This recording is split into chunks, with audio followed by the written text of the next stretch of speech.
স্বাগত বন্ধুরা, কারিকুরির তরফ থেকে। দেখো, আজকে আমি তোমাদের জন্য একটা শোলা কচুর রেসিপি নিয়ে এসেছি। তো এখানে এই শোলা কচু এখন বাজারে খুঁজলে পাওয়া যায়। তো এটা আমি অনেক দিন আগেই এনেছিলাম, তো একটু ঘরে রেখে শুকিয়ে নিয়েছি। এই শোলা কচুটা এত ভালো যে এটা দিয়ে যে কোনো জিনিস রান্না করা যায়, খুবই সুন্দর। তো এর আগে আমরা কচু দিয়ে, শোলা কচু দিয়ে ইলিশ মাছ অনেক খেয়েছি। এবার আমরা একটু শোলা কচুটাকে অন্যভাবে রান্না করে দেখি এটা কেমন হয়। কিন্তু এটা আমি করে খেয়েছি, এটা এত ভালো হয়, এত ভালো হয় যে যার জন্য আমি তোমাদের সঙ্গে এটাকে আজকে শেয়ার করছি। দেখো, এখান থেকে কিছুটা অংশ আমি কেটে নিচ্ছি, পুরোটা আমি ব্যবহার করব না। এই কাঠটা আমি ব্যবহার করব, এটা আমি সরিয়ে নিচ্ছি। এইতে কচুটাকে আমি সুন্দর করে ছাড়িয়ে নিচ্ছি। বন্ধুরা দেখো, এই শোলা কচুটাকে আমি ভালো করে ছাড়িয়ে সুন্দর করে এরকম ডুমো ডুমো করে কেটে নিয়েছি। বন্ধুরা, রান্নাটা শুরু করার আগে আমরা একটু মশলা তৈরি করে নিচ্ছি। দেখো, এখানে 1 ইঞ্চি মতো আদা নিয়েছি, আদাটাকে ছাড়িয়ে নিয়েছি। আর এই আদাটা দিলাম, একটা লাল কাঁচা লঙ্কা দিলাম, 4টে কোয়া রসুন, আর হাফ পেঁয়াজ দিয়ে দিচ্ছি। হাফ চা চামচ ধনে গুঁড়ো, হাফ চা চামচ জিরে গুঁড়ো, হাফ চা চামচ লাল লঙ্কার গুঁড়ো। এর মধ্যে দিয়ে দিচ্ছি অল্প একটু জল। দেখো বন্ধুরা, এটা আমার এরকম হয়েছে। এখন এর সঙ্গে আমি আরও একটু, এখানে প্রায় 50 গ্রামের মতো টক দই এতে দিয়ে দিচ্ছি। একসঙ্গে এটাকে পিষিয়ে রাখলে দইটা ভালো, বেশ সুন্দর সুন্দর হয়ে একদম এর সঙ্গে মিশে যাবে।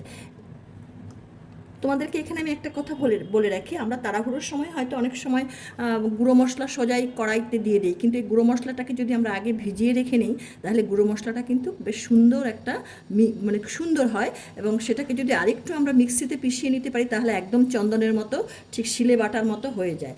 তো যাই হোক, এবার এটাকে আমি আবার একটু মিক্সিতে একটু ঘুরিয়ে নিচ্ছি। ইতিমধ্যে গ্যাস ওভেনে একটা কড়াই বসিয়ে দিয়ে গ্যাসটাকে আমি ধরিয়ে দিলাম।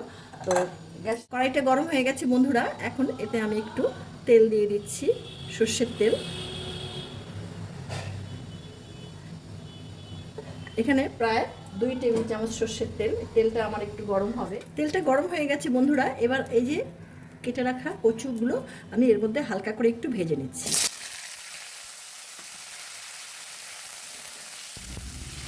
এখন এতে দিয়ে দিচ্ছি হাফ চা চামচ লবণ আর অল্প একটু হলুদ।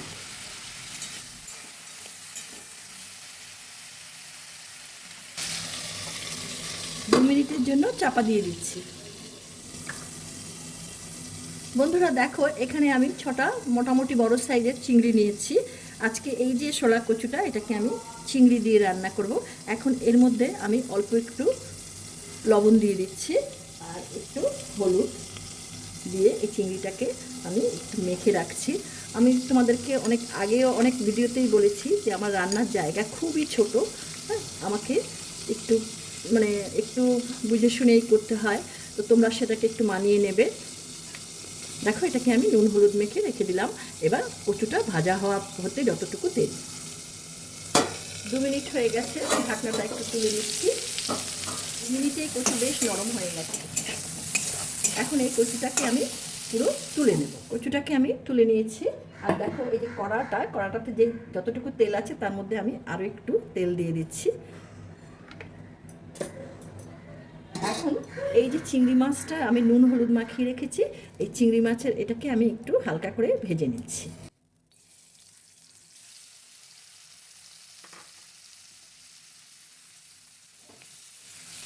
চিংড়ি মাছটা কিন্তু সবসময় একদম কড়া তেলে ভাজতে নেই, এটাকে একটু জল দিয়ে ছাপলে নিতে হয়, তাহলে চিংড়ি মাছটা শক্ত হয় না। নয়তো চিংড়ি মাছ ভাজলে কিন্তু শক্ত হয়ে যায়। এই ধরনের টিপসগুলো আমি রান্নার সময় বলি, তোমরা কিন্তু ভিডিওটাকে স্কিপ করে দেখবে না, তাহলে কিন্তু সবগুলোর টিপস তোমরা জানতে পারবে না। প্রত্যেকটা চিংড়ি মাছকে আমি উল্টে দিচ্ছি। মিনিট খানেকের জন্য আমি এটাকে চাপা দিয়ে দিচ্ছি।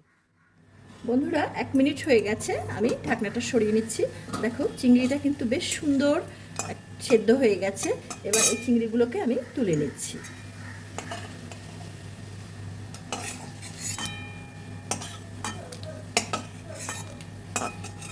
কড়াটা ধুয়ে আমি বসিয়ে দিয়েছি বন্ধুরা, কড়াটা গরম হয়ে গেছে। এখন এর মধ্যে আমি আবার একটু তেল দিয়ে দিচ্ছি। দেখো এখানেও আমি প্রায় 2 টেবিল চামচ তেল দিয়ে দিলাম, সর্ষের তেল। তোমরা ইচ্ছে করলে এটা সাদা তেলেও রান্না করতে পারো। তেলটা গরম হয়ে গেছে বন্ধুরা, এখন আমি এখানে ফোড়ন দেব। ফোড়নে দিয়ে দিচ্ছি একটা তেজপাতাকে 2 টুকরো করে, একটা শুকনো লঙ্কা দিচ্ছি, 2 টুকরো দারচিনি আর 3টে এলাচ।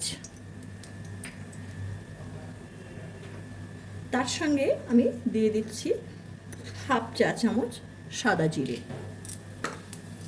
এবার ফোড়নটাকে আমি নেড়ে চেড়ে একটু ভেজে নিচ্ছি।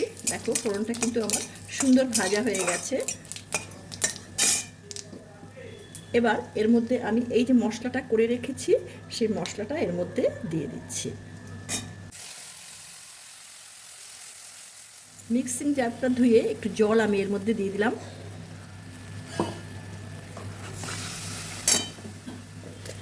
এখন দিয়ে দিচ্ছি স্বাদ মতো লবণ। এখানে আমি 1 চা চামচ লবণ দিয়ে দিলাম। লবণটা তোমরা তোমাদের পছন্দ অনুযায়ী দেবে।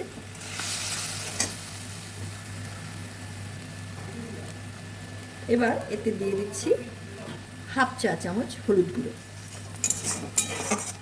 মশলাটা আমার একটু মিনিট 2 ধরে একটু কষাতে হবে। এবার রান্নার কালারটা ভালো আনার জন্য আমি এতে হাফ চা চামচ কাশ্মীরি লঙ্কা দিয়ে দিলাম। মশলাটা কষানোর সময় আমি এতে অল্প একটু মিষ্টি দিয়ে দেব, তাহলে কিন্তু রান্নার কালারটাও ভালো আসে। এতে আমি প্রায় হাফ চা চামচ চিনি আমি এতে দিয়ে দিলাম।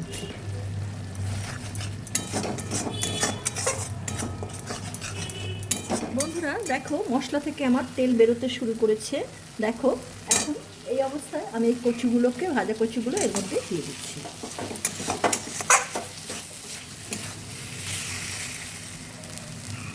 এখন এতে দিয়ে দিচ্ছি এই সাতলানো চিংড়ি মাছটা।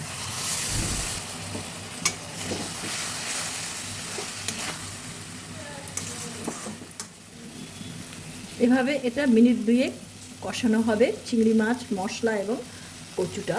তাহলে রান্নার স্বাদটা পুরো কচুর মধ্যে যে চিংড়ি আর মশলাটা পুরো সুন্দর, চিংড়ির গন্ধটা আর মশলাটা সুন্দরভাবে কচুর মধ্যে ঢুকবে এবং রান্নাটা খুব টেস্টি হয়।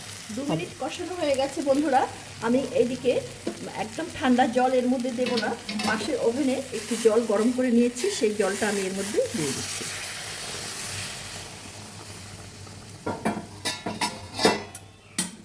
এটাকে আমি আরও 2 মিনিট ফোটাবো। বন্ধুরা দেখো 2 মিনিট ফোটানো আমার হয়ে গেছে। আর দেখো কচু কি সুন্দর নরম হয়ে গেছে, আর আমার তরকারিটাও হয়ে গেছে। তোমরা দেখছো খুব সুন্দর হয়েছে দেখতে। এখন নামানোর আগে এর মধ্যে আমি একটু ঘি দিয়ে দিচ্ছি। এতে আমি হাফ চা চামচ ঘি দিয়ে দিলাম। আজকে তোমরা তো দেখছো আমার এই ভিডিওটা যদি তোমাদের ভালো লেগে থাকে তাহলে আমার এই ভিডিওটাকে লাইক, কমেন্ট, শেয়ার অবশ্যই করবে। আর যে সমস্ত বন্ধুরা আমার এই চ্যানেলটিতে নতুন, আমার এই চ্যানেলটিকে এখনও পর্যন্ত সাবস্ক্রাইব করোনি, তারা অবশ্যই আমার চ্যানেলটিকে সাবস্ক্রাইব করে বেল আইকনের অল অপশনটিকে তোমরা প্রেস করবে, তাহলে আমার পরবর্তী সমস্ত নোটিফিকেশনস তোমাদের কাছে সবার আগে চলে যাবে। তো দেখো আমি তো এতে ঘি ব্যবহার করলাম। তারপরে এখন এর মধ্যে আমি একটু গুঁড়ো গরম মশলা ব্যবহার করব। এতে আমি দেখো হাফ চা চামচ গরম মশলা দিচ্ছি। এই যে লাস্টে ঘি গরম মশলাটা, এটা কিন্তু তোমরা অবশ্যই দেবে, তাহলে কিন্তু রান্নাটা এত ভালো হবে যে লোকে পাঁঠার মাংস ফেলে রেখেও এই রান্নাটা খাবে। তো দেখো হয়ে গেল, আমি এবার এটাকে নামিয়ে নেব। নামানোর আগে তোমাদের আমি একটু দেখাচ্ছি, দেখো কি সুন্দর হয়েছে। দেখো একদম কচু একদম সুন্দর নরম হয়ে গেছে, রান্নাটাও খুব সুন্দর গন্ধ বেরিয়েছে। এবার আমি এটাকে নামিয়ে নিচ্ছি। হয়ে গেল বন্ধুরা আমার শোলা কচু দিয়ে চিংড়ি। খুবই ভালো হয় এটা খেতে, তো তোমরা করে খেও। তোমরা তো ভিডিওটা দেখলে, তা আমার এই ভিডিওটা দেখার জন্য তোমাদেরকে অসংখ্য ধন্যবাদ। তোমাদের সঙ্গে আমার আবার কথা হবে নতুন কোনো ভিডিও নিয়ে। ধন্যবাদ।